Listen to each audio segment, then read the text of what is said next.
His baby was dying, 3 weeks old, and she hadn't eaten in days. Ethan sat in that frozen cabin, holding his daughter Clara against his chest, listening to her cries grow weaker and weaker. His wife, Catherine, was buried on the hillside. The blizzard had sealed them inside for 4 days, and he had nothing to feed his starving child. He had tried everything: sugar water, broth. Nothing worked. When a baby stops screaming and starts whimpering, it means they're giving up, and Clara had stopped screaming hours ago. "Please," he whispered into the storm. "I'll do anything. Just don't take her from me, too." Then he heard it. 3 sharp knocks on his cabin door. A woman stood in the blinding snow, half frozen, carrying a basket. Inside that basket was goat's milk, the one thing that could save his daughter's life. She walked out of a blizzard like an answer to a prayer, but staying might cost her everything, including her reputation, her career, and her heart. The lesson: sometimes help arrives in the most unexpected ways.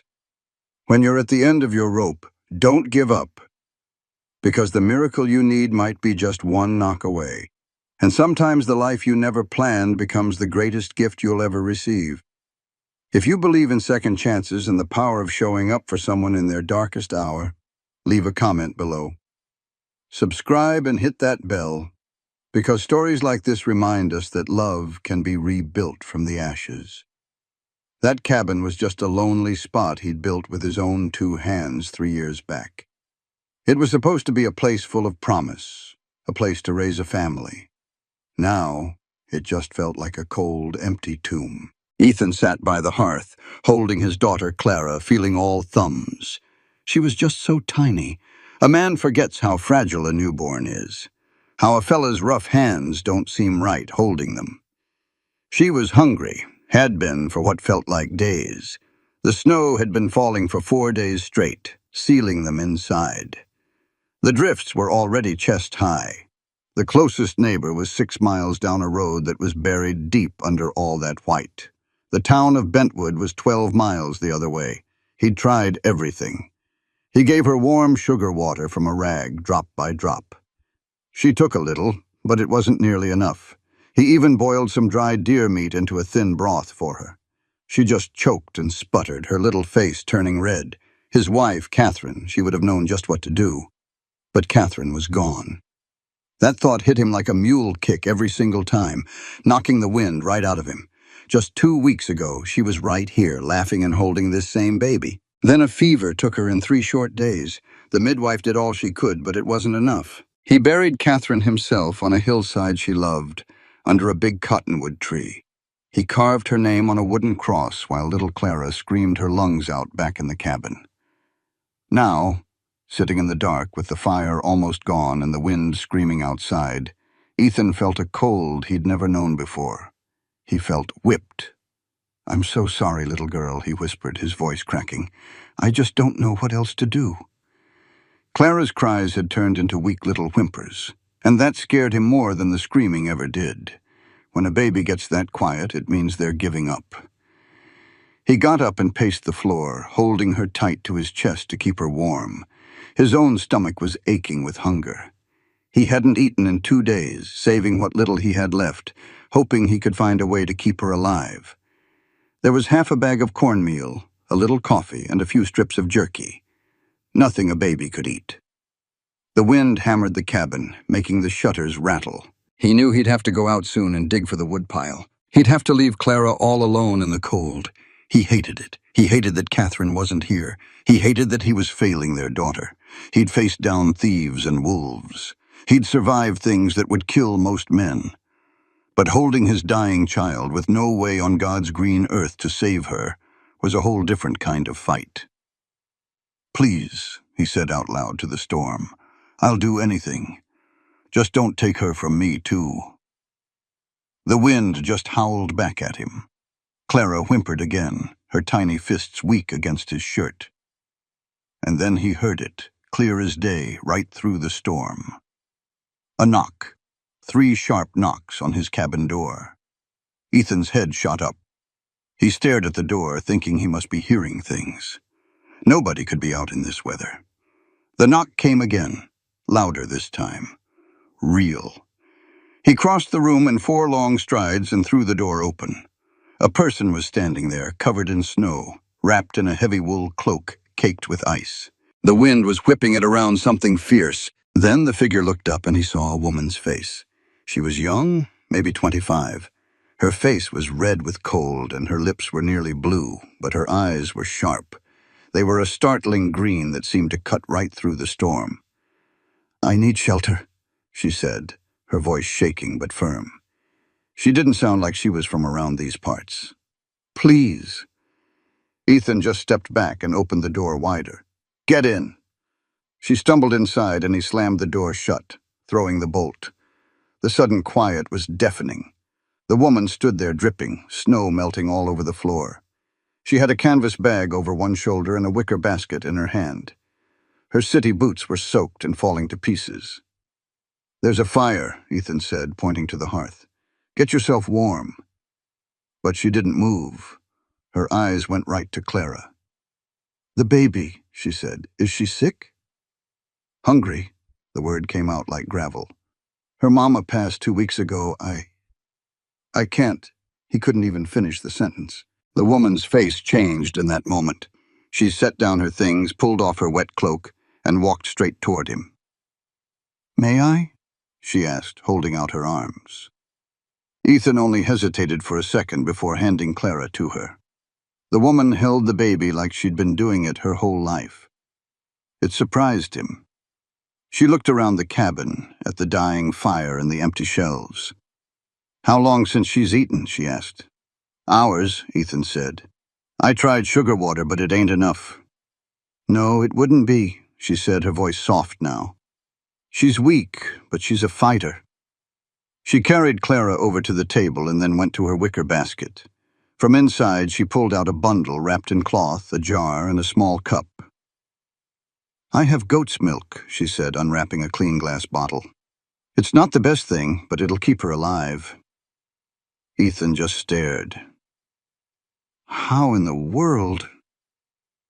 "I was at the Miller farm about 5 miles west. Their goat had kids, so they had extra." She poured a little milk into the cup, then dipped a clean rag in it. "When the storm got bad, I tried to get to town. I didn't make it, obviously." She gently brought the soaked rag to Clara's lips. A few drops trickled into the baby's mouth. Clara's little eyes fluttered open. She made a soft noise, and then her mouth started working, pulling in the milk. The woman smiled, a real warm smile. "There we go, sweetheart." Ethan felt something inside his chest just break wide open. The relief was so strong it nearly buckled his knees. He sank down into his chair, his legs feeling like jelly. The woman kept feeding Clara, patient and steady. After a few minutes, Clara was quiet, just making soft little suckling sounds. Her color was already coming back. "She'll need to eat a little bit pretty often," the woman said without looking up. "Every 2 hours or so for the first day." "We?" Ethan asked. She finally looked at him, raising an eyebrow. "Well, I'm not going anywhere in this storm, and you clearly need some help." It wasn't an offer. It was a fact. And for the first time in days, Ethan Cole just nodded. "Thank you." "Let's hold off on the thank yous. We've got work to do." Margaret looked around the small cabin. "First, we get this fire going strong. Then we boil water. Anything that touches her needs to be clean. You got cloths for diapers?" He froze. "Catherine made some." The name stuck in his throat. Her face softened just a bit. "Catherine was your wife?" He could only nod. "I'm sorry for your loss." It was plain and honest, not the pitying kind that made him angry. She offered a hand. "I'm Margaret Hale." "Ethan Cole." "Well, Mr. Cole," she said, her voice firm, "let's see to it your little girl makes it through the night. The rest can wait." In the next hour, Margaret turned that cabin around. She worked with a quiet, no-nonsense skill he had not expected. Soon, a roaring fire pushed warmth into the corners. When she found Catherine's trunk and pulled out the tiny clothes his wife had made, Ethan had to look away. Little Clara ate 3 more times, taking more with each feeding. By nightfall, the baby was sleeping soundly in her cradle, warm and full for the first time in days. Ethan just stood there, watching her breathe, not quite believing it. "You need to eat," Margaret said. He turned to find her by the fire. She looked worn to the bone, her hair damp and coming undone, but she was still on her feet. "So do you," he managed to say. She nodded. "I'll see to it. You sit before you fall over." He did not realize how shaky he was until she said it. He dropped into a chair, every muscle aching from fear and weariness. Margaret looked over his supplies, then added bacon and bread from her own bag. In 20 minutes, the smell of fried bacon and Johnny cakes filled the air. His stomach clenched with a hunger he had forgotten he had. They ate without a word. He had to force himself to eat slow. When they were done, she poured coffee. "How long have you been out here alone with the baby?" she asked, looking at the fire. 12 days, since Catherine passed. No family close by." He shook his head. "I sent word, but even if they left right away, they are still weeks out." "And then this storm," she added. He gripped his cup. "I thought I was going to lose her tonight, before you knocked." Her gaze was steady. "But you did not. She is alive because you kept her alive." "Barely," he whispered. "Barely is plenty," she said, turning back to the fire. "You held on. That is what counts." He had no answer for that. They sat listening to the storm and the baby's soft breathing. After 12 days of being utterly alone, just having someone else in the room felt like a miracle. "I was staying at the Miller farm," she finally said, "helping their girl with her reading. I should have listened to Mrs. Miller and stayed put, but I thought I could make it back to town." "What happened?" "Got lost in the whiteout. Could not see 5 feet ahead of me. I must have ridden in circles for hours. Then I saw your light." She looked right at him. "You had a lantern in the window." The words spilled out of him. "It was for Catherine. I know it is foolish, but I thought maybe she would—" His voice failed him. Margaret's gaze did not waver. "It is not foolish. That light saved my life. Maybe she helped you after all. Just in a different way." The idea settled in his chest, not painful, but bearable. "You take the bed," he said, needing to change the subject. "I will be fine by the fire." "You are hurt," she stated, glancing at his leg. "You have been favoring it." He had forgotten about the ankle he had twisted 3 days ago. Now that she mentioned it, it was throbbing, something fierce. "It is nothing." "Sure it is," she said, standing up. "That is why you are taking the bed. I will get up with Clara every 2 hours. You need your rest. You will be no good to your daughter otherwise." There was no arguing with her. He wanted to protest, to say he could handle it, but the pure exhaustion was too much. The thought of real sleep was a siren's call. "All right," he said. Margaret just nodded. "Good. Now go on." The bedsheet still smelled of Catherine's lavender soap. Lying there in the dark, the grief hit him hard, a familiar, heavy weight. But tonight, something else was there underneath it all. Hope. Clara was safe. She was going to see the sunrise. For the first time, he believed she would see many, many more. He was not a man who believed in fate or preacher's talk, but he believed in what happened tonight. Sometimes, when you're at the end of your rope, help just shows up. It knocks on your door in the middle of a blizzard. He heard the gentle creak of the rocking chair as Margaret settled in for the night, humming a soft tune. Ethan closed his eyes, and for the first time in 2 weeks, he truly slept. He woke to Clara's crying. Not a weak whimper, but a strong, healthy demand for breakfast. The sound was a pure relief. It was nearly dawn. He limped out to the main room to see Margaret already there. sitting in the rocker and patiently feeding his daughter. Ethan woke up to a cabin that felt different. He saw Margaret in the dim light, and she gave him a weary smile, saying, "Morning. Your little girl sure does have a strong set of lungs." He ran a hand through his hair. "She gets that from her mother." He felt a pang of guilt, seeing how he'd slept a solid 8 hours while this stranger kept watch. "I should have been up helping." Margaret, a schoolteacher through and through, just shook her head. "You needed sleep. I'm not about to argue the point." He couldn't help but crack a small smile. "I reckon you're good at winning those."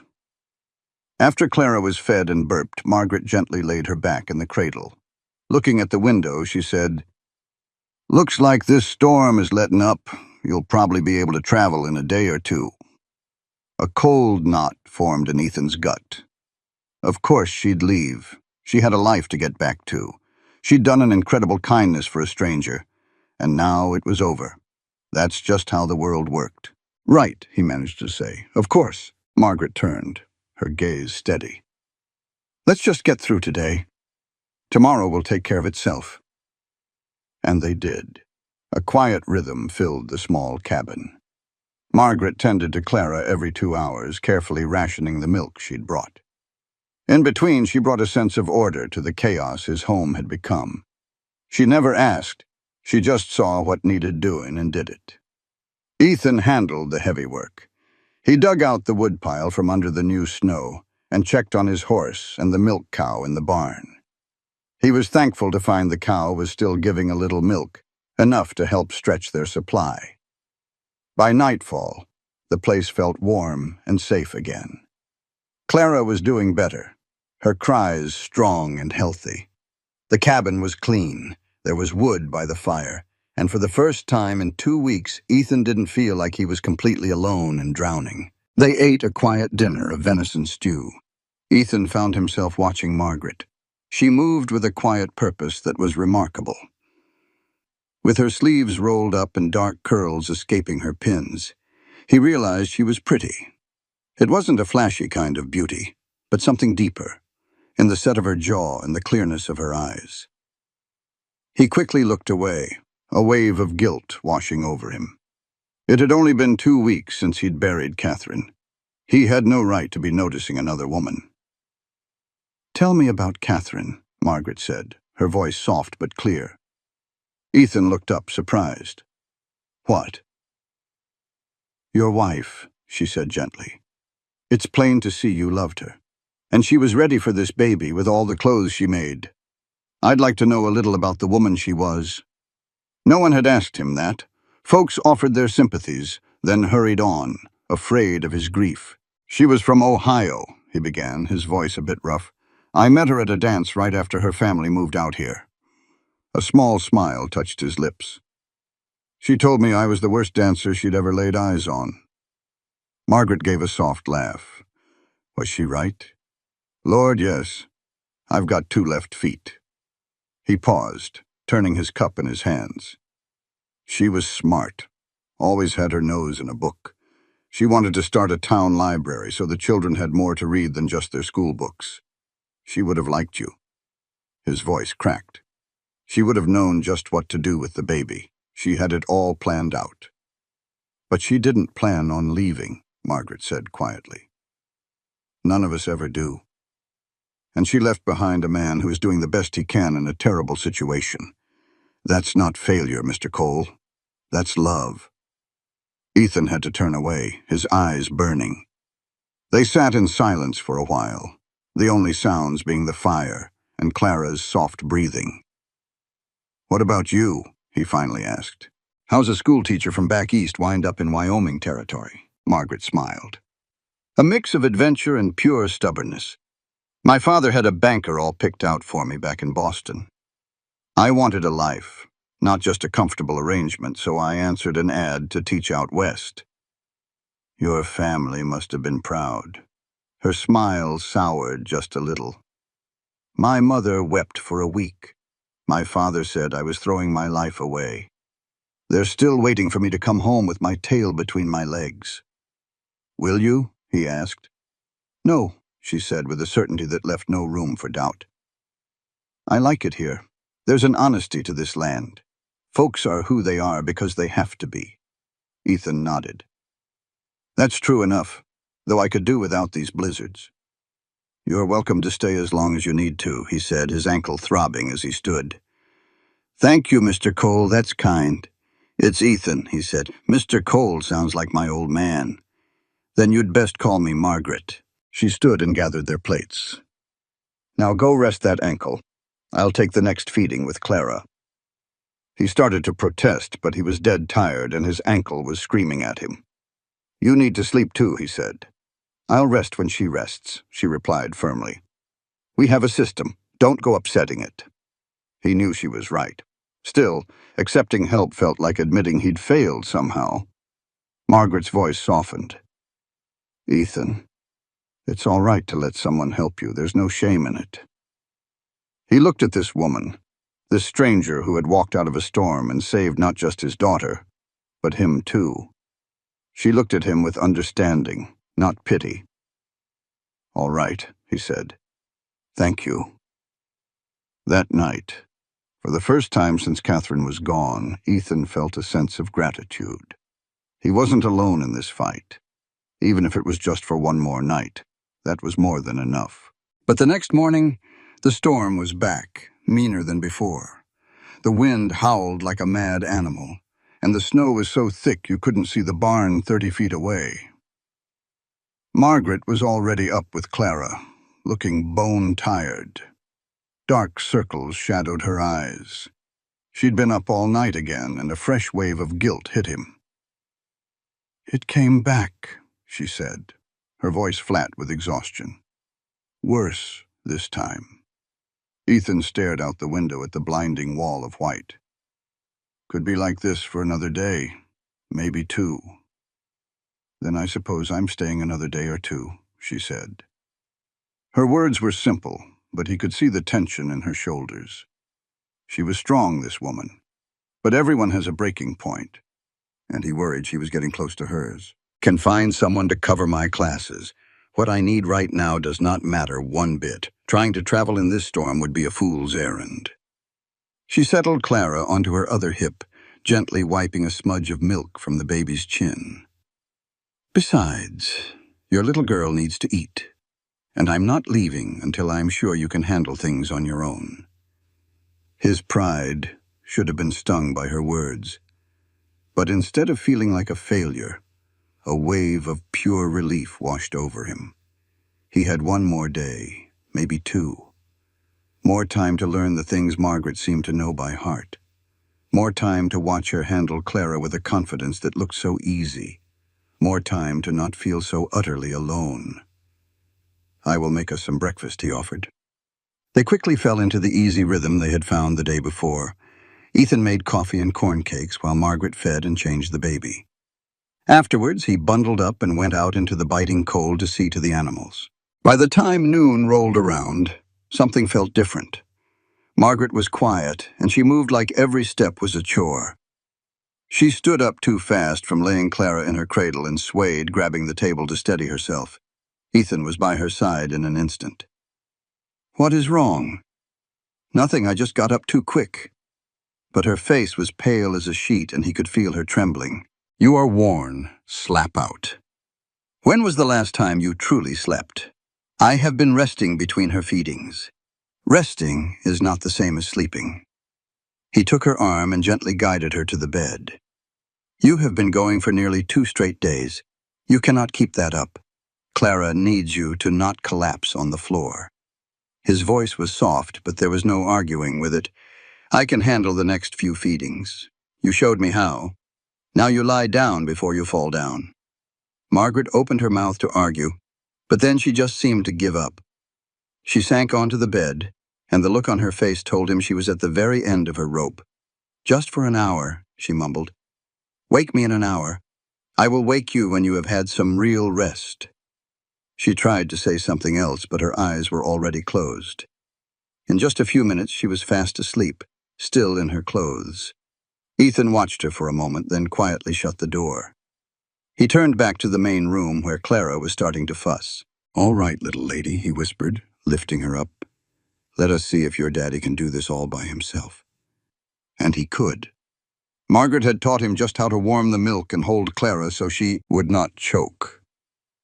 He was clumsy and slow, but Clara ate her fill and went right back to sleep. The small victory felt mighty good. He spent the rest of the afternoon on simple chores around the cabin. He patched a small hole in the wall where the wind whistled through and took stock of their food. It was quiet work that gave him time to think. Margaret had been there for 3 days. The cabin already felt warmer. And it was not just because she kept the fire going strong. She had brought a sense of order to the place. The dishes were clean, the floor was swept. Catherine's sewing basket, which he had not touched, was now on the table with one of his shirts next to it, halfway mended. Margaret was making this little cabin a home again. She was not trying to replace Catherine. Nobody could ever do that. But she was building something new in the middle of all his heartache. It felt a little bit like hope, and that scared him to death. Because in another 3 or 4 days, the storm would pass. Margaret would leave. She would go back to her life in town, and he would be right back where he started, all alone with a baby and the heavy weight of just trying to stay alive. Clara woke up for a feeding around 4 o'clock, and then again around 6. Margaret slept right through it all. She was so deep in sleep that he had to check on her twice just to make sure she was still breathing. When she finally came out of the bedroom close to 8 that night, she looked lost. Ethan was at the stove and Clara was sleeping peacefully. "You let me sleep the whole day," she said, her voice thick with sleep. "You needed it." "We were fine." He spooned some beans into a bowl and handed it to her. "Eat, you must be starving." She took the bowl, still looking around the quiet room. "I did not mean to be out for so long. Your body said otherwise." He pointed to the table with his spoon. "Sit down and eat. After all the work you have done, I am not about to let you faint on me now." Margaret sat, and they ate without talking for a while. The color slowly came back to her cheeks. She was starting to look like herself again, strong and calm. "Thank you," she said at last. "I did not realize how worn out I was. You have been running on empty since you got here. I should have made you rest sooner." "I am not very good at taking help," she said with a small smile. "My mother always said it was my biggest fault. It seems like we both have that problem." She finished her food and pushed the bowl away. "You did a good job with Clara today. She seems happy. She is a good baby. That makes it easier." He looked over at his daughter, feeling a powerful rush of love. "She looks just like Catherine. She has her mother's nose. Sometimes, the way she looks at me, it is just like her. It hurts. That is a gift, Ethan, to see her mother in her like that. Or is it just another way to miss what I lost?" Margaret thought about that for a second. Maybe it is both. Grief and love are not two different things. They are two sides of the same coin. You grieve so hard because you loved so much. The pain is just proof of how much she mattered to you. He had never thought of it that way before. The simple truth of her words settled over him, making the grief feel a little less like a battle he was losing. "You are awful wise," he said. She laughed. "I am 26 years old, not a child. Still, you have a clear way of looking at things. That is just how we are raised back east. Sensible." She stood and went to check on Clara. "I suppose you would just call it being cold. I would call it being honest. There is a lot of value in that." Outside, the wind howled against the cabin. The storm was not letting up. He knew the roads would not be clear tomorrow or even the day after. They were stuck here together for a while longer. The idea should have made him feel trapped. Instead, it felt like a blessing. Later that night, they sat by the fire after Clara was fed and put to bed. Margaret read quietly from a book of poems while Ethan worked on fixing a broken piece of tack. It felt strangely comfortable, almost like a family. "Read one out loud," Ethan said suddenly. Margaret looked up, surprised. "You like poetry?" "Catherine did. She used to read to me." He put his work down. "I have not heard any since she passed. I would not mind hearing some now." Margaret's face softened. She turned a few pages, found one she liked, and began to read. Her voice was steady and clear. The poem was about the earth and the way life always finds a way to go on even after death. When he was done, the quiet in the room felt heavier, filled with the words he had spoken. "Thank you," Ethan said, his voice low. Margaret had a knack for this. She seemed to understand loss. "Did you lose someone? Is that how you know?" Margaret shut the book. "My younger brother. He was 8 years old. I was 14. Watching my folks grieve showed me everyone handles it their own way. Some folks need to talk about them all the time. Others can hardly speak their name. Both ways are right." "I think I talk too much," Ethan confessed. "I figure if we go silent about the ones we've lost, we lose them a second time." Ethan nodded. "I've been scared to talk about Catherine. I feel like if I get started, I won't be able to stop. And what good would I be to Clara then?" "You can be a father and a grieving man at the same time," she said gently. "Tell me one thing about her. Something that made you smile." He didn't have to search for a memory. She couldn't carry a tune in a bucket, but she sang anyway, mostly when she was cooking. Drove me half crazy. Now, his voice cracked, I'd give just about anything to hear it again. What was her favorite thing to make? "Apple pie," he said, a real smile touching his lips.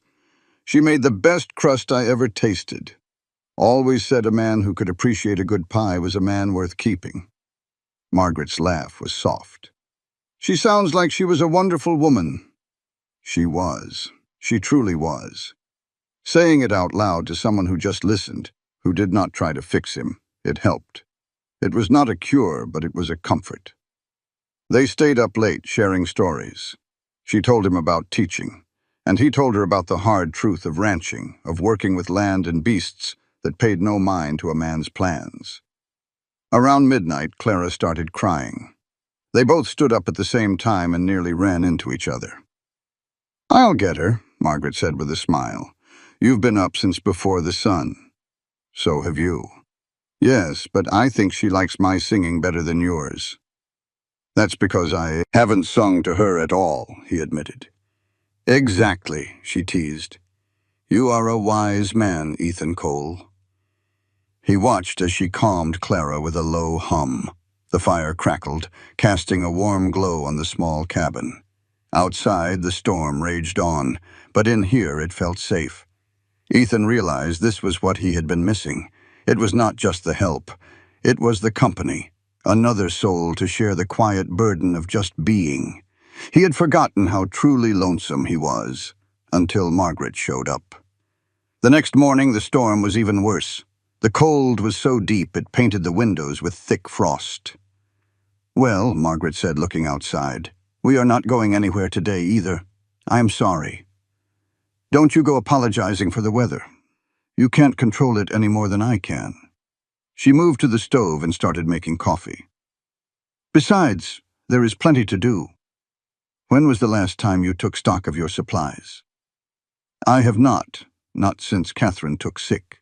"Then that is what we will do today," she declared. "We need to know what we have and how to make it stretch until spring." She was right, of course. He had been living one day at a time, grabbing whatever was handy. Now, watching her move with a quiet purpose, he saw how close he had come to ruin. They spent the morning counting every last thing. Margaret wrote it all down in a little notebook. Flour, about 12 pounds. Cornmeal, 8. Coffee, almost gone. Sugar, none. Plenty of salt, at least. The milk cow was not giving much, and the chickens had stopped laying in the bitter cold. "It is not a good picture," Margaret said, looking over her lists. "But we can manage if we are smart. We will have to ration what we have." "We," Ethan repeated the word.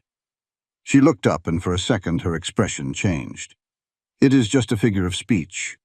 Once I get back to town..." "Town, you have to manage all this by yourself." But the way she said it, it sounded less like she was leaving, and more like she was planning to stay a while. That afternoon, while the storm howled and Clara slept, Margaret showed Ethan how to handle the feedings. She taught him how to warm the milk just right and how to clean everything properly. "You cannot just depend on me being here," she said, showing him the right way to hold the bottle. "You need to be able to do this on your own." It was practical, but it felt like she truly cared. Margaret was not just helping him through the storm. She was teaching him how to be the father Clara needed long after she was gone. By that evening, Ethan could get through a whole feeding by himself. It was not perfect, but it was good enough. "There," Margaret said as Clara settled down. "Now I can leave without worrying that you two will starve." She said it with a smile, but her voice cracked a little. Ethan really looked at her then. She had been stuck there for nearly 4 full days with a stranger and a newborn. She should have been desperate to leave, but he could see she was not. He saw it in the way she looked at Clara, with a kindness that went beyond simple duty. He realized he was starting to care for her, and that scared him. His wife, Catherine, had only been gone 2 weeks. What kind of man feels something for another woman so soon? "Margaret," he started to say, but just then Clara spit up and the moment was lost in laughter and a rush to get her cleaned up. Later that night, as he lay awake, he had to face the truth. He did not want her to leave. It was not just because she was a help. He liked having her there. He liked the company, the simple comfort of not being completely alone in his grief. And he genuinely liked her. She was practical and kind with a quiet strength. But feeling that way felt like he was betraying Catherine. The guilt was a heavy weight. Catherine was gone. Their daughter was only 3 weeks old. This was the wrong time to feel anything for anybody. And Margaret deserved more than being a temporary comfort for a grieving man. He would keep his distance. It was the right thing to do. The storm finally gave up on the 6th day. Ethan woke to a world of absolute quiet. Weak sunlight streamed through the windows, making the deep snow glitter. Margaret was already awake, looking out the window. "It's clearing up," she said. "The road will be a mess, but maybe by tomorrow I could get through." "Probably," he said, standing beside her. "If you want to try." "I ought to," she said, but she did not sound convinced. "The school has managed this long without you. They can manage a bit longer." She turned and faced him. In the bright morning light, he saw the faint freckles on her nose. "Ethan," she said, her voice soft.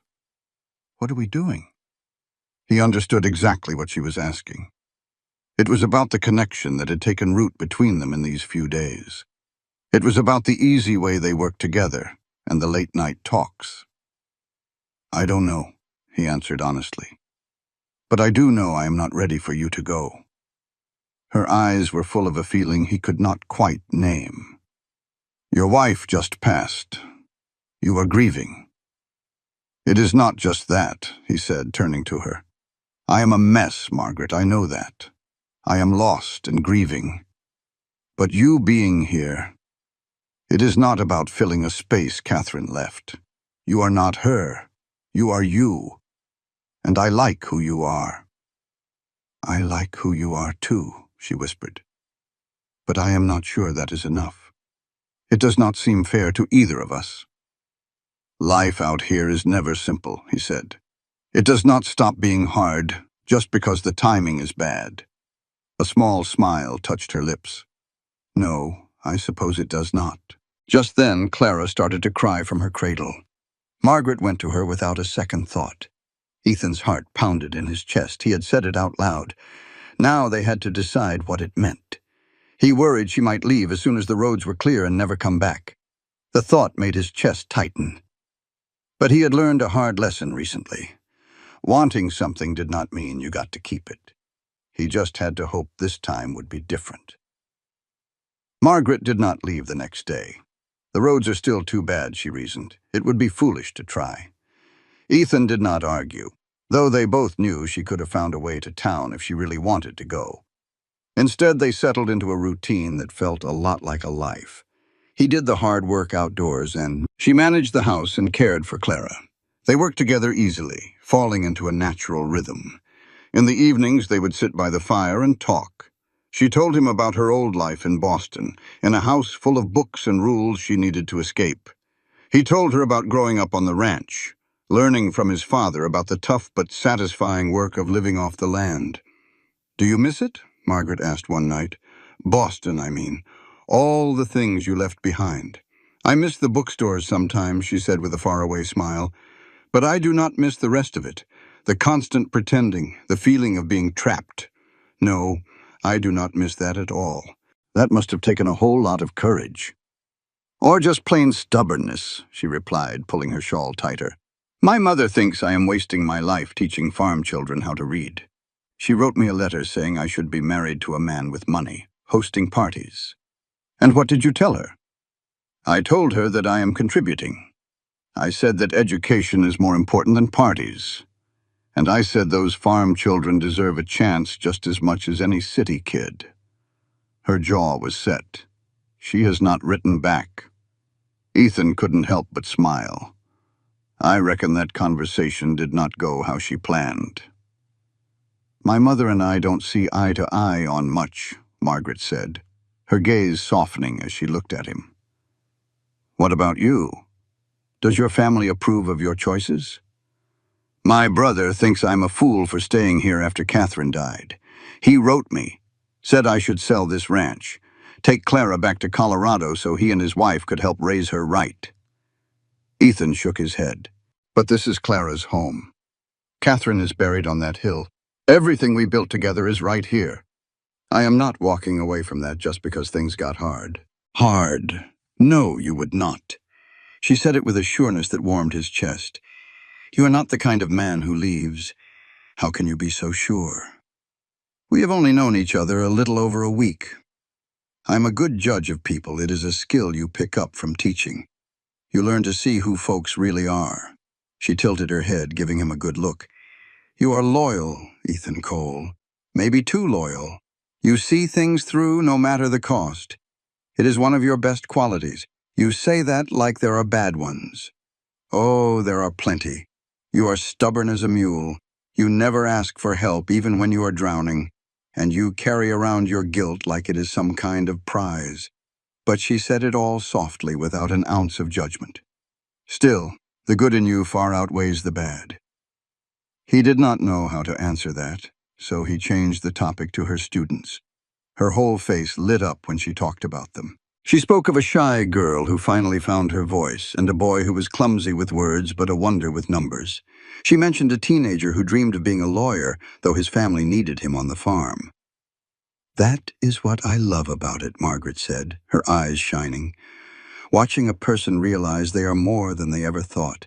Seeing that light go on in their eyes. It is better than anything I ever had back in Boston. It was better than any high society achievement my mother cared about."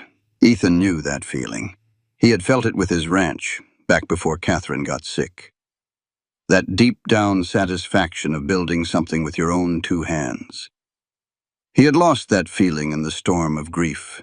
But listening to Margaret, he remembered that a man could find his purpose again, even after loss. On the 10th day after Margaret showed up, Clara smiled for the very first time.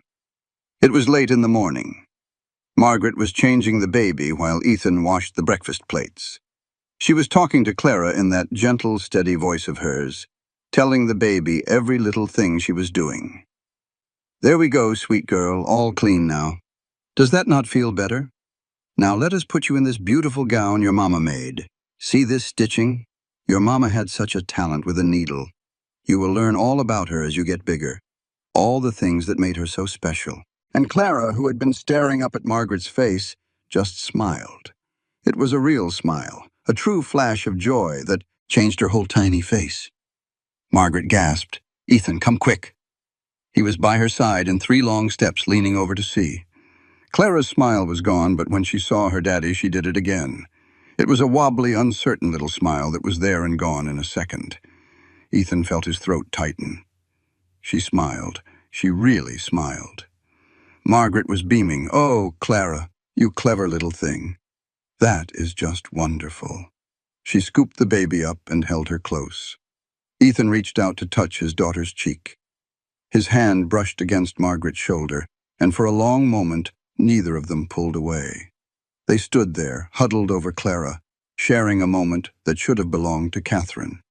The thought brought a sharp pain, but gratitude followed right behind it. He was thankful Margaret was there to see it, thankful he was not alone. Catherine would have been so proud, Margaret whispered, like she could read his mind. Her little girl is thriving, Ethan. You did that.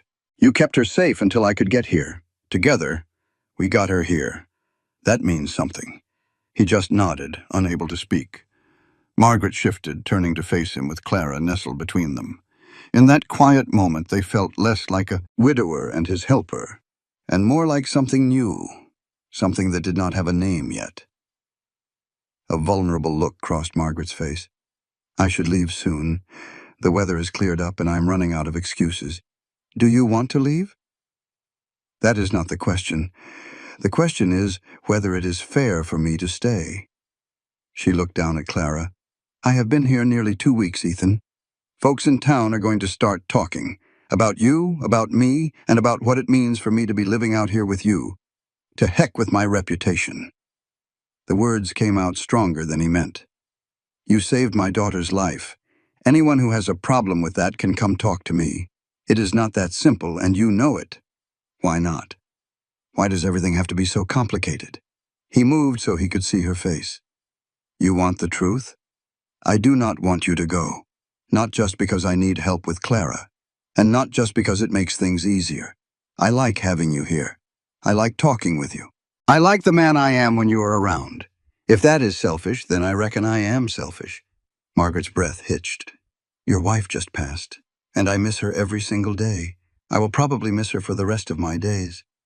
But she is gone, Margaret, and I am still here. Clara is still here, and we need... He stopped, trying to find the right words. I'm not asking you to replace her. I'm not even asking you to stay for good. I'm just asking you not to leave yet, not until you truly want to go. And if I do not want to go, then do not. They just looked at each other over the baby's head.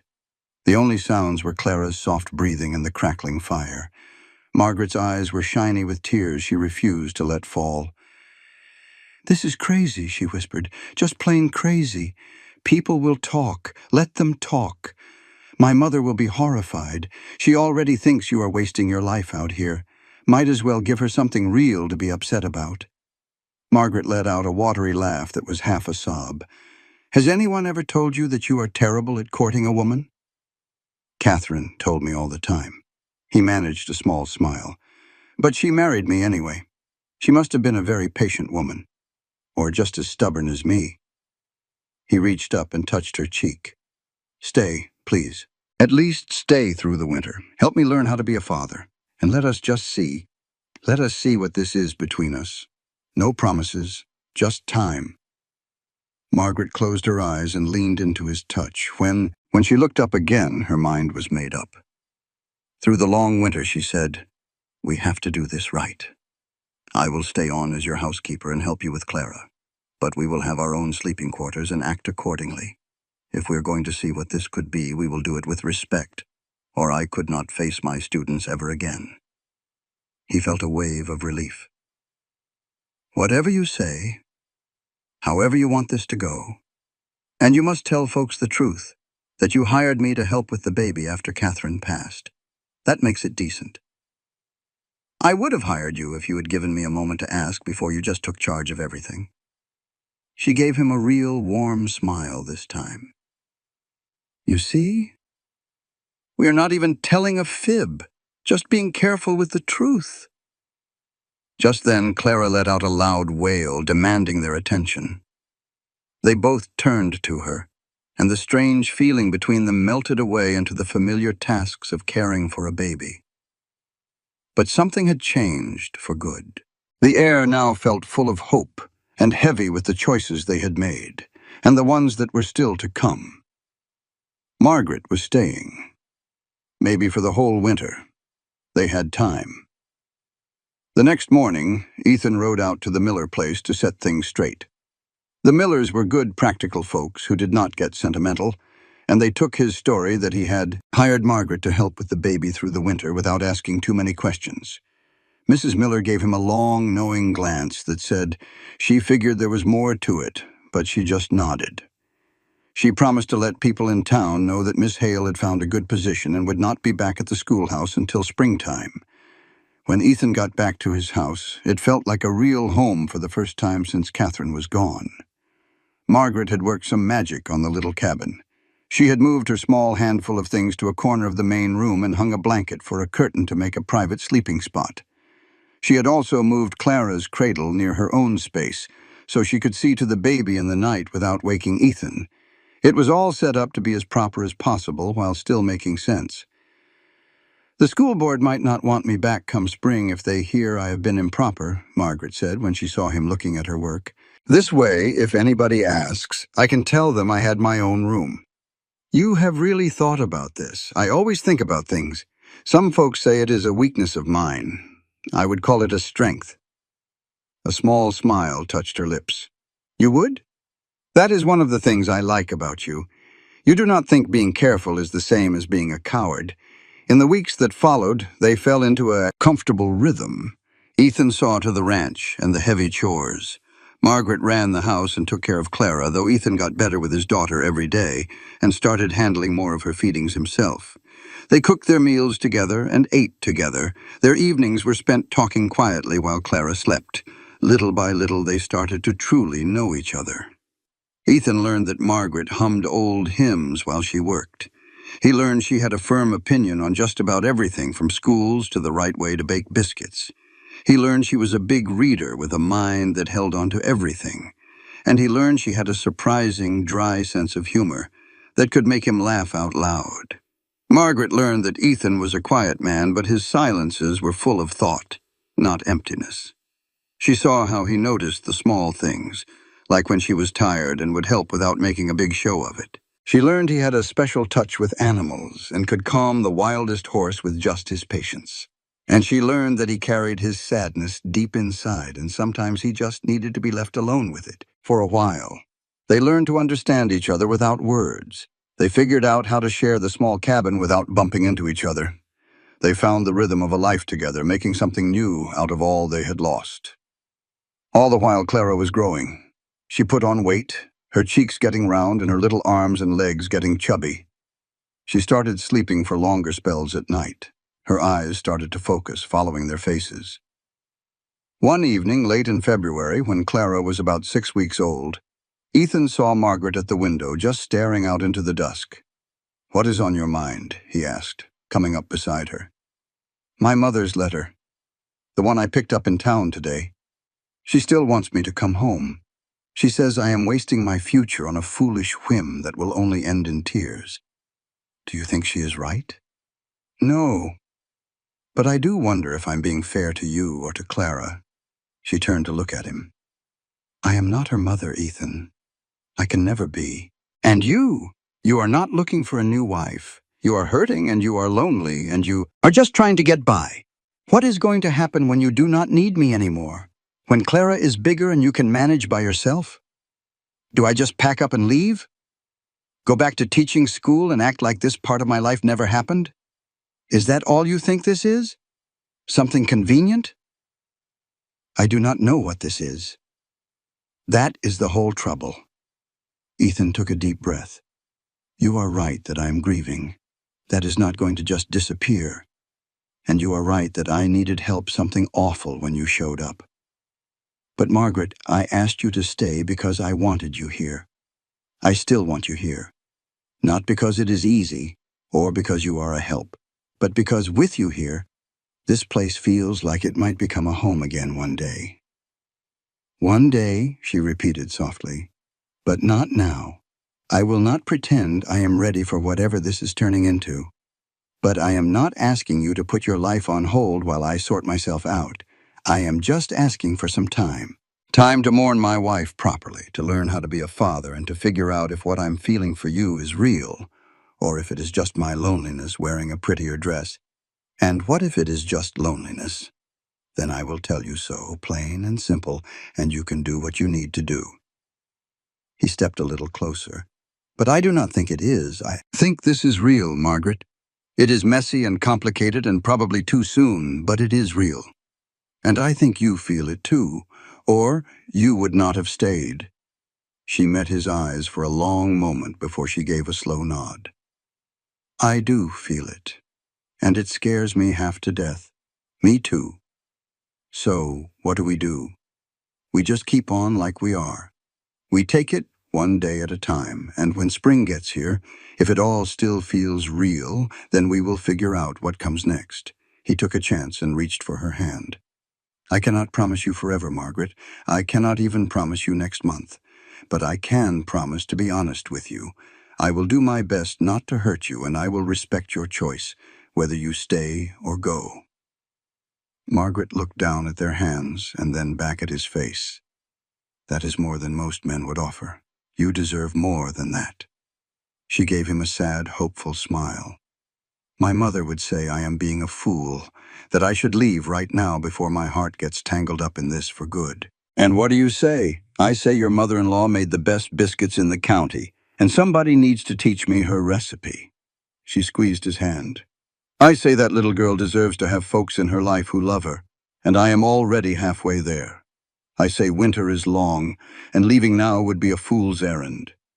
And in the spring, well, in the spring, we will just have to see. She stepped away, letting go of his hand. But until then, we do this the right way. No fodder for gossips, no impropriety. Agreed. And you have to talk to me, Ethan. When the grief gets heavy, do not just keep it inside. The same goes for you. You have put your life aside to be here. That cannot be easy. Sometimes, she said, but it would be harder to go back. She glanced over at Clara's cradle. That child needs both of us. The rest can wait. So they waited.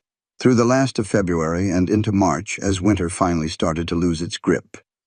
The days got a little bit longer. Patches of brown grass started showing through the melting snow. The chickens started laying eggs again.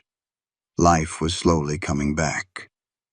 When the ground had cleared enough, Ethan went to visit Catherine's grave. He brought some flowers he had dried from the summer before.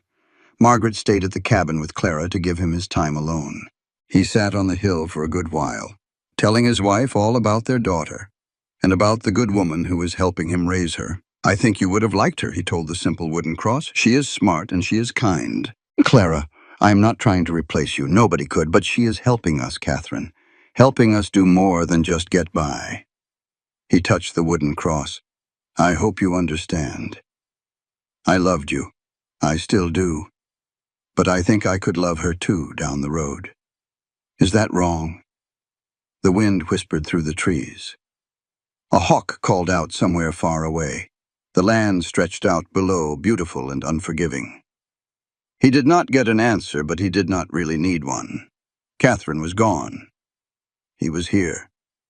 And life was telling him to keep on living. He walked back to the cabin feeling lighter, ready for whatever was next. What came next showed up on a mild afternoon in late March.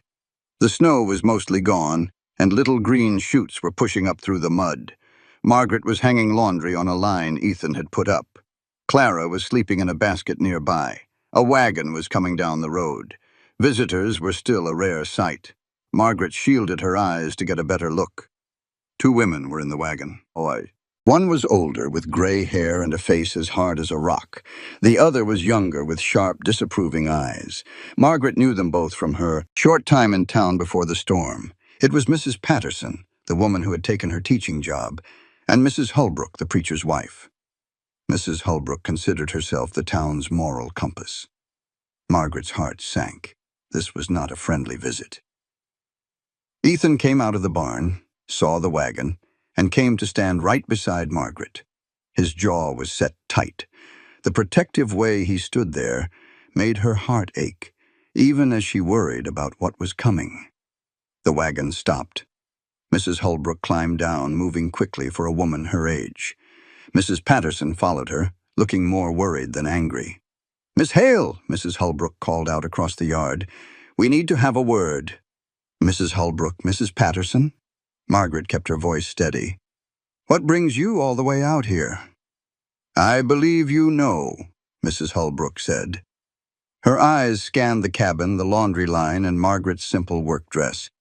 "We have heard some very disturbing things about your situation. My situation is that I am working as a nursemaid and a housekeeper. There is nothing disturbing about that. For a single woman to live alone with a widower is highly improper. Mrs. Holbrook stood up as tall as she could. The school board has serious concerns about your moral fitness to teach our children, Margaret. Margaret felt Ethan stiffen up beside her, but she put a hand on his arm to quiet him. This was her fight to fight. I am not living in that house with Mr. Cole. I have my own room, and we keep a respectable distance. I am caring for a baby who would have perished without help. If the school board thinks saving a child's life is wrong, well, then maybe I'm not fit to teach their children. Mrs. Patterson looked pained. Margaret, nobody is questioning your heart, but you have to see how this looks. A young, unmarried woman in a man's home for months. 3 months, Margaret cut in. For 3 months, I've done honest work for fair pay. I've kept a baby healthy and helped a grieving father learn to raise his own daughter. If someone wants to find scandal in that, the problem is with their dirty mind, not with me. It is not your behavior, Mrs. Holbrook said. It is the appearance of it all. In a town like this, a good name is everything, and yours, Miss Hale, is now in question, living in sin with a man you are not married to. The words just hung there in the air. Ethan stepped up, his voice low and full of warning. You had best watch your mouth when you speak to Miss Hale. She has done nothing wrong, and I suggest you remember that before you say something you can't take back. Mrs. Holbrook's eyes narrowed. Are you telling me nothing improper has happened? I am telling you what happens in my home is my own business. But since you are so concerned with the truth, here it is plain. Miss Hale has been a godsend. She has acted with complete decency, and she has worked harder than anyone could ask. If any of y'all want to make something ugly out of her kindness, you will have to answer to me. Mr. Cole, please, Mrs. Patterson pleaded, but Mrs. Holbrook spoke right over her. Your defense just makes it look worse. A man and a woman, all alone for months, and we are just supposed to believe nothing happened? The whole town is talking. Because we are raising a child together, Margaret said sharply. Clara needs a steady hand. We give her that. If folks see something wicked in 2 adults working together for a baby, then their minds are smaller than I reckoned. That sharp tongue of yours will not help you, Miss Hale. Margaret's temper flared. You came here with gossip, not facts. You have attacked my good name and Mr. Cole's, all based on how things might look. I expected better from a minister's wife. Mrs. Holbrook's face turned red. I came to offer you a way out of this mess. To suggest you move back to town before you ruin your name for good.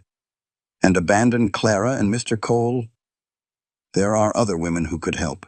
Then where were they when Clara was starving? Ethan's voice cut like a knife. Miss Hale showed up in a blizzard and saved my daughter's life. If that costs her your good opinion, then your opinion is not worth having. My morals are just fine, Margaret said, her voice firm, unless helping others is now a sin. That is not what I mean, Mrs. Patterson said, a hint of kindness in her eyes. But if you want to keep teaching, you have to think about how this looks. I am done caring how things look to other people, Margaret declared, and she knew it was true. This is exactly the kind of judgment I came west to escape. If doing the right thing means small-minded folks disapprove, then that is a price I will gladly pay. Mrs. Holbrook's mouth drew into a tight line. Then you are a fool, throwing away your future for a man who is not even courting you. He is courting me. The words slipped out before Margaret could stop them. Not that it is any of your business, but Mr. Cole and I have an understanding. We are just waiting a proper time after his wife's passing. Ethan looked at her, stunned, but did not correct her. He reached out, took her hand, and held it tight. That is right, he said. I intend to marry Miss Hale when the time is right. She's Claire's nursemaid, and yes, we are courting with a chaperone. Claire is always with us. I have honored my wife's memory, and there is nothing improper going on here. Mrs. Patterson's face softened just a bit. Why did you not tell us that? An engagement changes the whole picture. It is a private matter, Margaret said. We did not feel we owed anyone an explanation. Mrs. Holbrook was not buying it. A story you two cooked up to save your hides. Believe what you want, Ethan said. But Miss Hale is going to be my wife. If that is not good enough for you, then I suggest you get off my land before I get real angry. The threat in his voice was plain as day. Mrs. Holbrook puffed up, ready for another round, but Mrs. Patterson stopped her. "We should go. We have said what we came to say." She gave Margaret a look that was almost kind. "I sure hope you know what you are getting into, dear." They left, and Mrs. Holbrook's angry words faded as they drove off. Margaret and Ethan watched the wagon disappear. Then they turned and looked right at each other. "We just told them we are engaged," Margaret said. "Except we are not," Ethan replied. "No, but now the whole town is fixin' to think we are." "Probably." Margaret felt a wave of panic. "This is a complete disaster, is it?" Ethan was still holding her hand, his thumb making little circles on her skin. "Seems to me we just fixed one problem. Ethan, we said we were getting married. What happens when I leave in the spring like we planned? Do you still want to leave?" That question stopped her right in her tracks. Did she? 3 months ago, this was just a temporary stop. But now, with the sun on her face and Ethan's hand in hers, leaving felt like the hardest thing in the world. "I do not know," she said, her voice quiet. "I do not know what I want." "Well then," he said gently, "maybe it is time we figured it out." He led her to a bench by the cabin door, and they sat down, still holding hands. "Talk to me, Margaret. What do you really want?" She took a deep breath. "I want to keep on teaching. I am good at it, and those children need someone on their side. But I also want—" She paused. "I want this. You, Clara, the life we have made right here." She looked at him, her guard finally coming down. "I came out here to get away from my mother's plans, to prove I could stand on my own 2 feet. And I have. But somewhere along the way, I got tired of doing it all by myself. I started wanting to be part of a family. Yes, a family." She gave a little laugh. "That is probably what my mother wanted for me all along. Just not like this. Not with a rancher in Wyoming, not raising another woman's child, and not in a way that would make all the proper folks back home faint." "Would that bother you, making proper folks faint?" "It ought to. I was raised to care about my reputation. But no, it does not bother me nearly as much as the thought of leaving here does." "I loved Catherine," Ethan said, his voice thick with emotion. "I need you to understand that. She was my wife, and losing her nearly broke me for good." "I know," Margaret said softly. "I would never ask you to forget her." "You need to know something else, too," he said, turning to face her. "What I feel for you is not second best. You are not a replacement, Margaret. You are something new, something different. What are we then? Real, maybe." He gently tucked a piece of hair behind her ear. "I never thought I would want this again. To want someone again. But I do. I want you here. Not just to help with Clara, but as my partner. My wife, if you would have me." Margaret could hardly breathe. "Are you asking me to marry you?" "Yes." "No." He let out a frustrated laugh. "I am asking you to think on it, to see if this life, with me and my daughter, could be enough for you. I cannot promise you fancy things. Ranching is hard, and winters are tough, but I can promise to love you with everything I have. And I will always support your teaching. I'd never try to make you something you are not. And Catherine will always be a part of our story. My first wife is someone we will always remember, but she is not standing between us, Margaret. She is not a ghost we have to fight. She is simply a part of who we were, not who we are becoming." Tears burned in Margaret's eyes. "I need some time to think. To be sure, I am making this choice for the right reasons." "Take all the time you need," he said softly. He kissed her knuckles, a gesture that was both tender and careful. "But you should know. I meant every word I said to those women. I aim to marry you, Margaret Hale, if you will have me." Just then, Clara woke with a cry. Margaret laughed through her tears and went to lift the baby. "Your timing, sweet girl, is both awful and perfect," she whispered. That evening, Ethan sat her down with a pencil and paper. "What is this for?" she asked. "We are making a list. Pros and cons.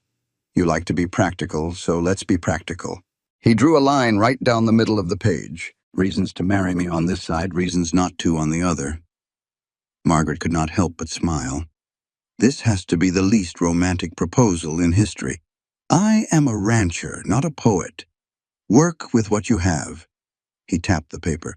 "Let's start with the cons. Get them out in the open." "All right." She took the pencil. "Con, you are still grieving.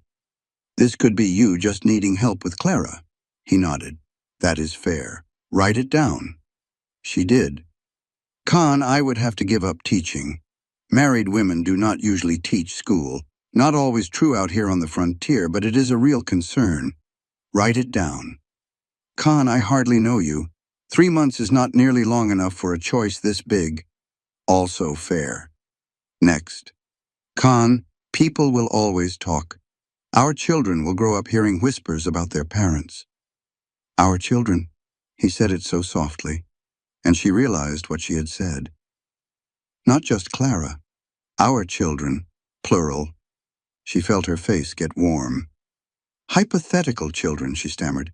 Of course, but he was smiling. But then Ethan took the pencil from her. "Those are all good reasons to worry. Now, let's talk about the pros. For starters, you love Clara. Anyone with eyes can see it. She would have a mother who chose her, who fought for her." Margaret's throat felt tight. "Yes, I do love her.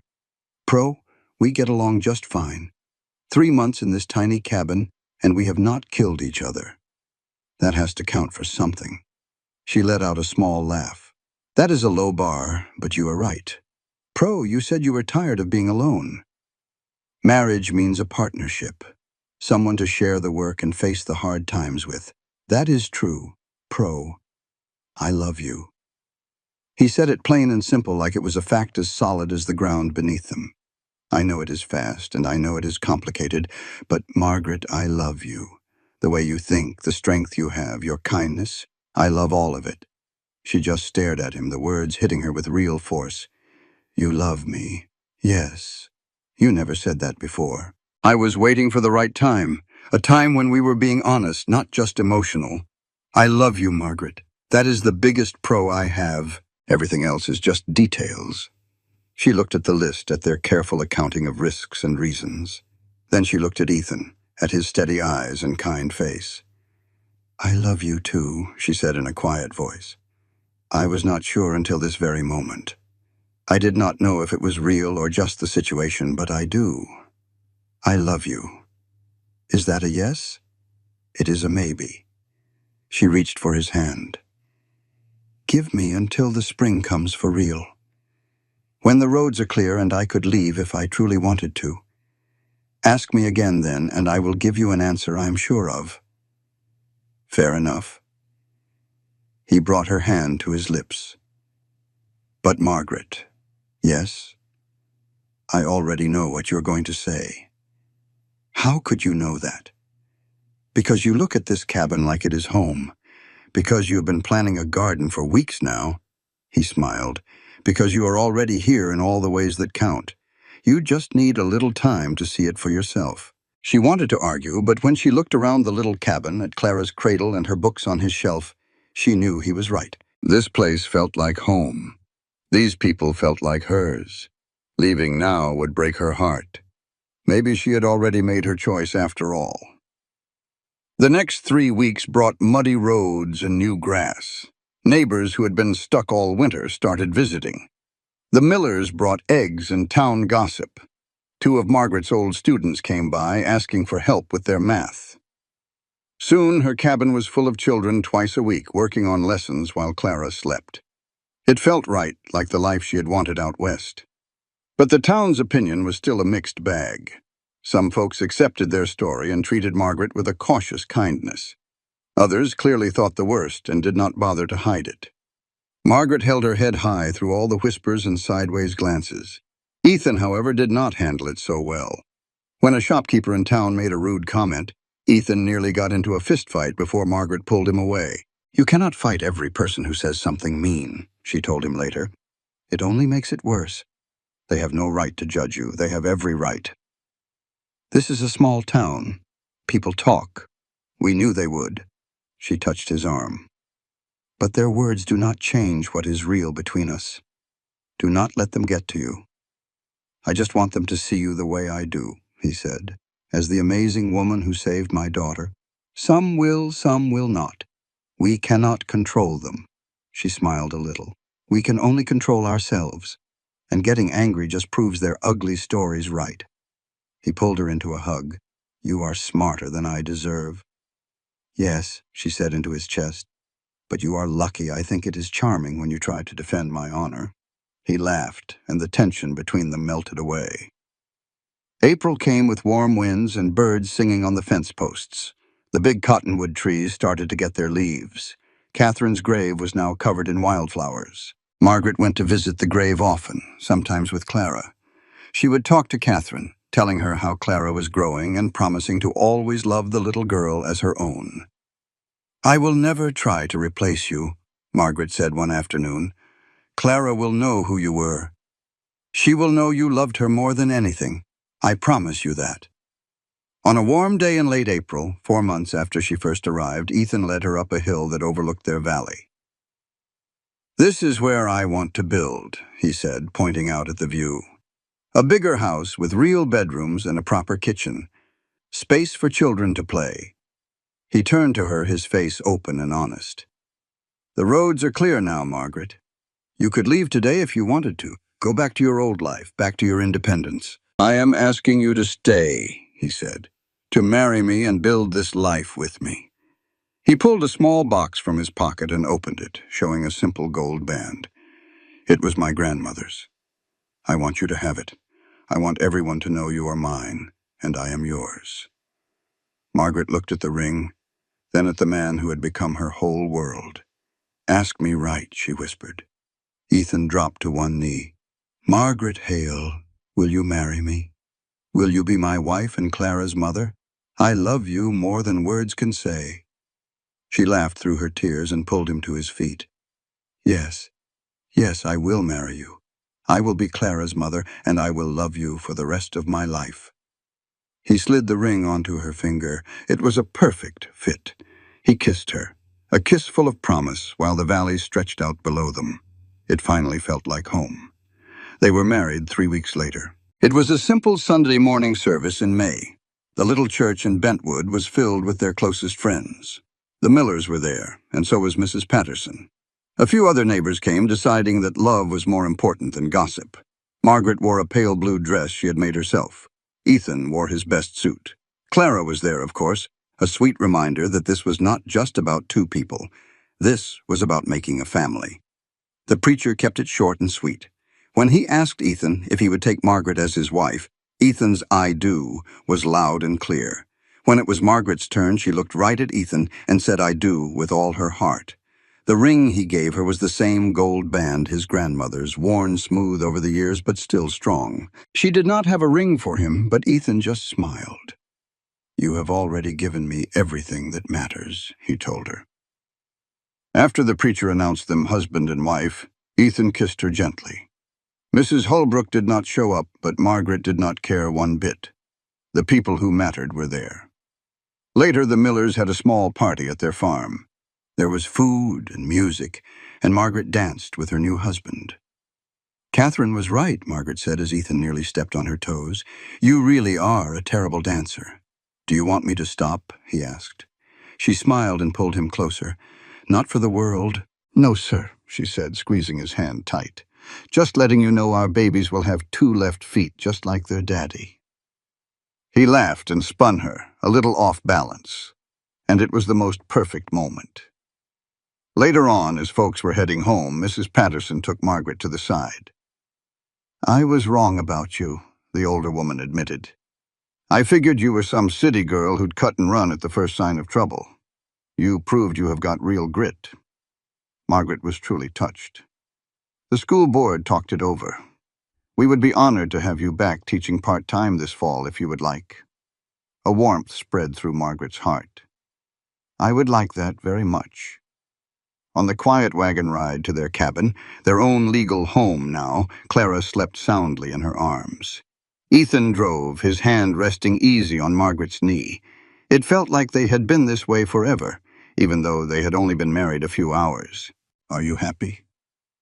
Ethan's voice was low as they reached their land. Yes. Are you? He looked over at her. Happier than I ever thought I could be again. I keep waiting to feel bad about it after Catherine. But I do not. That is not wrong. It is just living, Margaret said, holding Clara close. Catherine would want you happy. She would want her daughter raised with laughter, not sorrow. He chuckled, a sound so real and free. How did you get so smart? Good teachers and a lot of books, she smiled. That night was their first as man and wife. It felt different now. A solid promise made before everyone.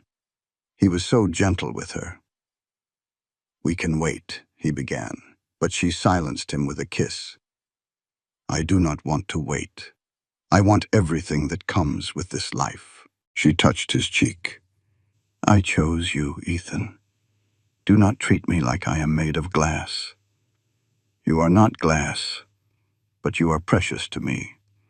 Lying there in the dark, with his arm around her and Clara asleep in her cradle, she felt whole. Life in Boston had never felt like this. It was a messy, wonderful, and real life. As spring warmed into summer, they found their rhythm. Ethan worked the ranch with a new fire in him. Margaret cared for Clara, ran the house, and got her lessons ready for the fall. She put in a big garden out by the cabin. This will save us a good bit of money come winter, Ethan said one evening, watching her work the soil. Where did you learn all this? He asked. From books and from being plain stubborn, she replied, patting dirt around a tomato plant. My mother wanted me to learn painting. I read farming books instead. She looked over her neat rows with pride. This felt more important than any fancy dinner party. Clara was growing strong and happy. Folks said she had Catherine's eyes, but her spirit was being shaped by Margaret's love. Margaret knew this was her daughter, in every way that counted. She was the one who rocked her in the dead of night and kissed her scrapes. She was the one Clara reached for. One hot July afternoon, little Clara reached out and touched Margaret's cheek. She looked right into her eyes and said, over time, the town's attitude began to soften. People saw little Clara flourish and the coal ranch prosper. The gossip never vanished completely, but it quieted down. They were not a scandal anymore.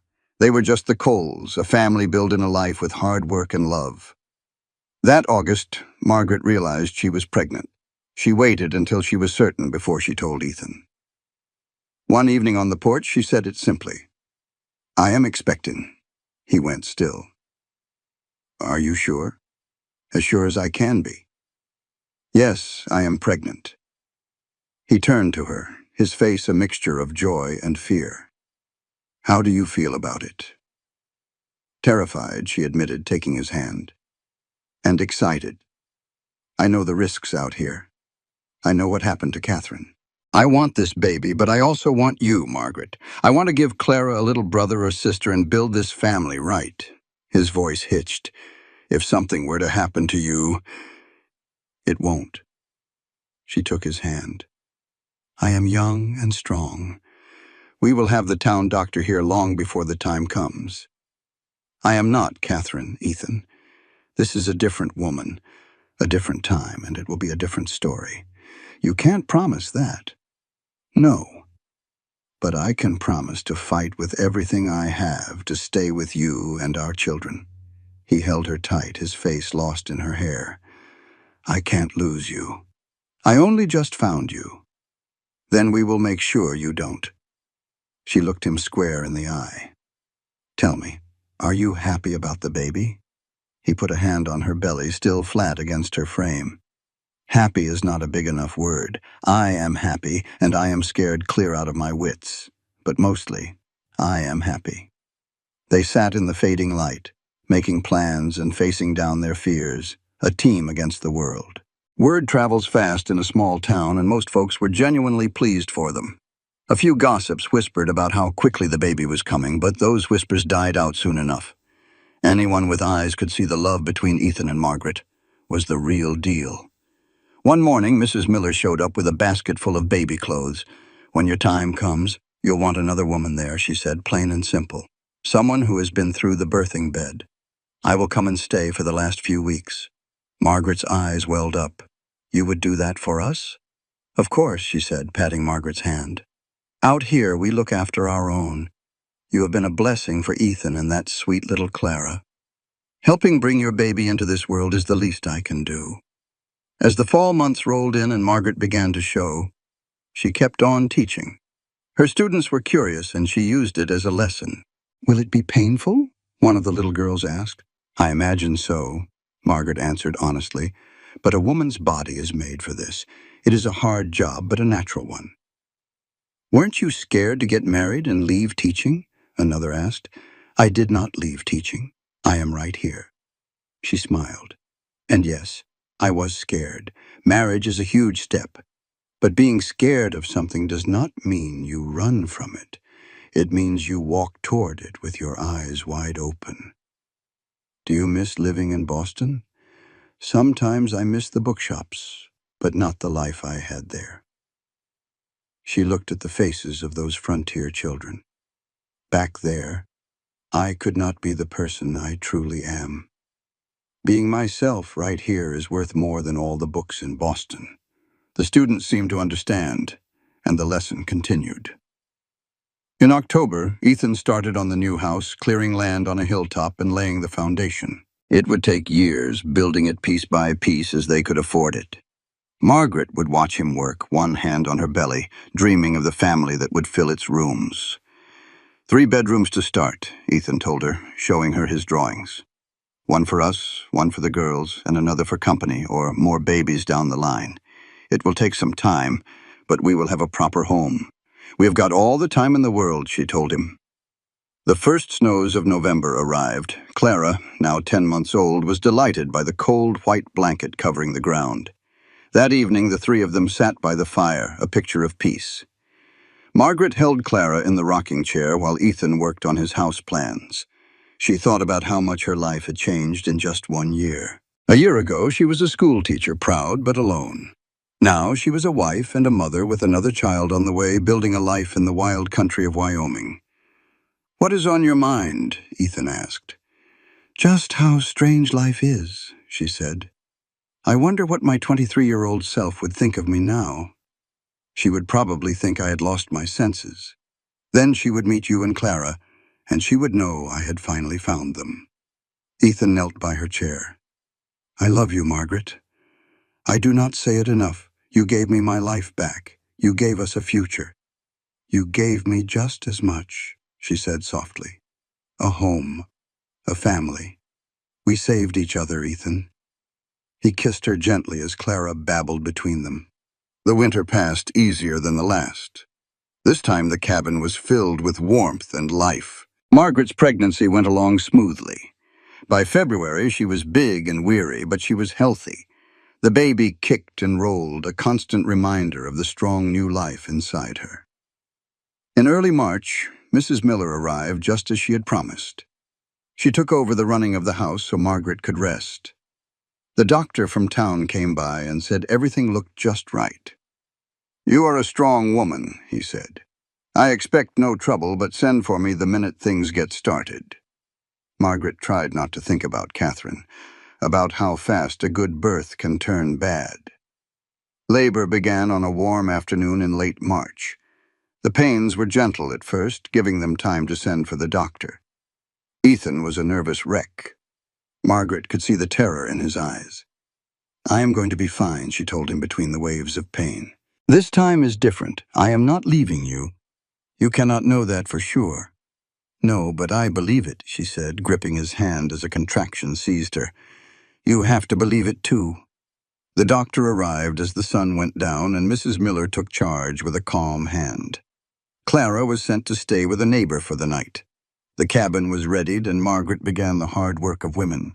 She breathed and pushed, trusting her own body. The night was long and filled with struggle.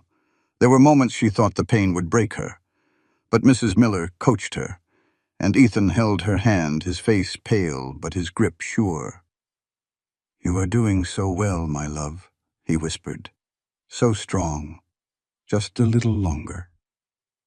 At last, as the morning light crept in, Margaret gave one final mighty push, and the baby was born. After a long moment of silence, a strong, healthy cry filled the room. "It is a boy," the doctor announced, holding up the squirming baby. Margaret fell back on the pillows, exhausted but overjoyed. They placed the beautiful, screaming boy in her arms. He had Ethan's dark hair and a stubborn set to his jaw that looked just like hers. "Hello, little one," she whispered. Ethan was crying freely as he stared at his son. "He is perfect," he choked out. "We did it," Margaret said softly. "We are all safe. Our son, Ethan." He kissed her, filled with relief and gratitude. "Thank you," he said. "For him, for Clara, for this life." They named him William, after Ethan's father. He was a symbol of their new beginning, born right at the start of spring. Margaret had never been happier. Little Clara was smitten with her new brother, always wanting to help. "Your baby," Clara would say proudly. At 15 months old, she was talking up a storm. "Our baby," Margaret would correct her. "Brother." "Bubba," Clara tried. "My Bubba." Close enough. Life settled into a familiar rhythm. Margaret went back to teaching part-time, taking William with her. On the hilltop, the frame of their new house rose against the sky, a visible promise of their future. One June evening, they sat on the old cabin's porch. They watched Clara play as the sun set, painting the valley in gold and rose. "This is what I always wanted," Ethan said quietly. "Back when Catherine and I first came here. This is it. When I first came here, this is what I imagined. A family, a home, a life worth putting your back into. I thought it was all gone when she passed." Ethan looked down at the fire. "You did not lose it. It just took a different road than you thought it would." Margaret shifted little William in her arms. "Catherine is still a part of all this, you know. She is a part of our family. Clara will grow up hearing all about her, and she will know she was loved by two mothers. That is a special kind of gift. I used to feel a real pang of guilt about that. About you loving Clara, and about her calling you Mama. Like I was letting Catherine just fade away. She is not fading away. She is being remembered. There is a big difference." Margaret gave him a small smile. "Love does not get smaller when you share it, Ethan. It gets bigger. Clara having two mothers does not mean she loves one of us less. It means her life is filled with twice the love." "When did you get so smart about everything? I had a good teacher. You showed me how to remember yesterday while still building for tomorrow. That is not an easy thing to do, but you did it." He leaned over and kissed her forehead. "We did it together." As the sun went down, they gathered up the children and headed inside. They got Clara bathed and tucked into her bed. William had his last bottle and was settled in his cradle for the night. Afterward, Margaret and Ethan sat close by the fire. Her head rested on his shoulder, and his arm was wrapped tight around her. They talked about their plans for the weeks and years ahead. They were going to finish that new house. They were going to grow the ranch. They would raise their children with love and truth, teaching them that a family can be built in all sorts of ways. And every winter, when that first snow started to fall, they would take a moment to remember. They would remember the blizzard that pushed them together. And they would remember that sometimes a little help shows up in ways you would never expect. It can be a knock on the door in the middle of a storm. It can be a stranger who decides to stay. It can be two people, a little broken, who put each other back together by choosing love instead of fear. This life was built one day at a time, with hard work and an honest love, and we would do it all over again the exact same way. And Ethan, sitting right there beside her with some gray in his hair but a whole lot of love still in his eyes, would take her hand in his and nod. Every single day he would say, "I choose you every single day." That was their story, plain and simple. A man who lost his wife and a school teacher, brought together by a bad storm and held together by choice. It was not perfect, and it sure was not easy, but it was real. Their family was built from loss and hope. It was proof that you can get a second chance, even when things look their worst. It showed that love, if it is honest and brave enough to face any storm, can turn the coldest winter into the most beautiful spring. The old cabin was still standing even after they moved into the new house. They kept it as a reminder of where they got their start, and they spent the rest of their lives paying that kindness forward. That was the legacy they left behind. It was not about money or being important folk. It was about simple human decency, offered up to anyone who needed it. It was a light left burning in a window during the dark times.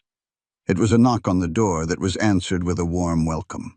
It was a reminder that nobody has to go through their hardest times all alone, and in the end, that was more than enough. This content was carefully researched, developed, and manually edited by our team to deliver meaningful stories with valuable life lessons.